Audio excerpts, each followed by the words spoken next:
मित्रों, महाभारत का युद्ध शुरू होने ही वाला था। पांडव और कौरव आमने सामने खड़े थे। अर्जुन के सामने अपने ही गुरु, दादा और रिश्तेदार खड़े थे। उन्हें देखकर उसका मन विचलित हो गया। उसने धनुष नीचे रख दिया और कहा, हे कृष्ण, मैं युद्ध नहीं करूंगा। उसी क्षण भगवान श्री कृष्ण ने अर्जुन को जो ज्ञान दिया, वही है श्रीमद् भगवत गीता। यह ज्ञान केवल अर्जुन के लिए नहीं था, बल्कि संपूर्ण मानवता के लिए था। इसी गीता में भगवान ने एक महान उपदेश दिया। बुद्धियुक्तो जहातिह उभे सुकृत दुष्कृते तस्मात् योगाय युजस्व योगः कर्मसु कौशलम। हे अर्जुन, जो व्यक्ति योग युक्त बुद्धि से कर्म करता है, वह अच्छे और बुरे दोनों कर्मों के बंधन से मुक्त हो जाता है। इसलिए तुम योग में स्थिर हो जाओ, क्योंकि योग का वास्तविक अर्थ है कर्म करने में सच्चा कौशल। धर्म का अर्थ केवल पूजा पाठ या व्रत उपवास नहीं है। धर्म का सबसे बड़ा रूप है कर्तव्य पालन और निष्काम कर्म। भगवान कृष्ण कहते हैं कि यदि आप पूजा तो करते हैं, परंतु व्यवहार में छल, क्रोध और लोभ रखते हैं, तो वह धर्म अधूरा है। सच्चा धर्म वही है जब हर कर्म पवित्र हो, हर कर्म सेवा बने। रामायण में भगवान श्री राम ने 14 वर्षों का वनवास स्वीकार किया। उनके पास विकल्प था कि वे सत्ता के लिए लड़ाई करें, पर उन्होंने धर्म को प्राथमिकता दी। उन्होंने कठिनाई को स्वीकार किया, पर धर्म से समझौता नहीं किया। यही है योगयुक्त कर्म। समाज तभी स्थिर और समृद्ध होता है जब उसके लोग धर्मयुक्त कर्म करते हैं। अगर शिक्षक पढ़ाना केवल नौकरी न मानकर सेवा समझे, तो भविष्य उज्जवल होता है। अगर व्यापारी ईमानदारी रखे, तो समाज में विश्वास और सुख बढ़ता है। अगर नेता स्वार्थ छोड़कर जनता की सेवा करे, तो राष्ट्र शक्तिशाली होता है।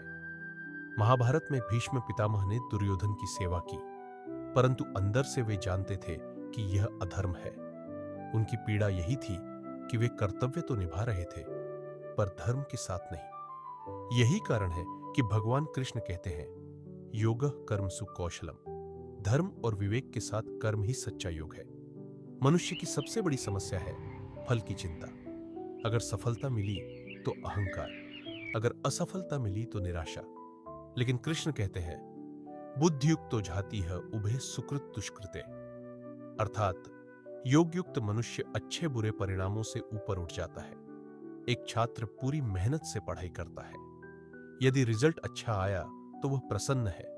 अगर अपेक्षा अनुसार नहीं आया तो भी निराश नहीं होता, क्योंकि उसने अपना धर्म निभाया है। एक डॉक्टर अपनी पूरी कोशिश से इलाज करता है, परंतु जीवन और मृत्यु भगवान के हाथ में है। डॉक्टर का धर्म है प्रयास करना, न कि परिणाम की चिंता करना। गीता हमें सिखाती है कि पूजा और ध्यान से मन शुद्ध होता है, लेकिन निष्काम भाव से कर्म करने से जीवन शुद्ध होता है। और जब जीवन शुद्ध होता है, तभी समाज और धर्म शुद्ध होते हैं। संत कबीर ने कहा था, कस्तूरी कुंडली बसे, मृग ढूंढे बन माहे। अर्थात सुख और शांति हमारे भीतर है, लेकिन हम उसे बाहर ढूंढते हैं। फल की चिंता छोड़कर धर्मपूर्ण कर्म करने से ही शांति आती है।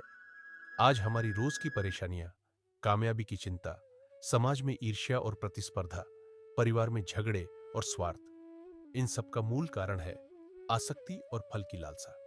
कृष्ण कहते हैं, जब हम कर्म करें और उसका फल भगवान पर छोड़ दें, तो जीवन में शांति आती है। एक संत से शिष्य ने पूछा, गुरुजी, शांति कैसे मिलेगी? गुरु ने उत्तर दिया, कर्म करो, लेकिन कर्म का फल भगवान को समर्पित कर दो। यही गीता का संदेश है। इस श्लोक से हमें 3 मुख्य संदेश मिलते हैं। 1. धार्मिक जीवन में निष्काम भाव से कर्म ही सच्चा धर्म है। 2.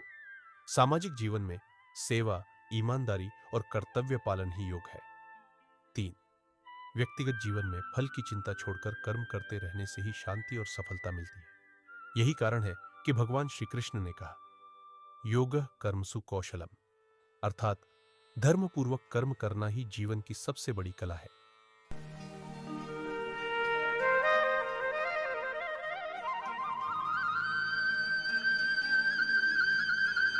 धर्म केवल मंदिर में नहीं, बल्कि हर कर्म में है।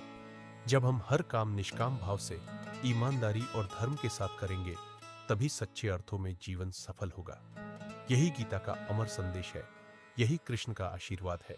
धर्मशील मित्रों, यदि आपको धर्म कथा द्वारा प्रस्तुत गीता ज्ञान का यह प्रसंग अच्छा लगा तो कृपया इस चैनल को सब्सक्राइब करें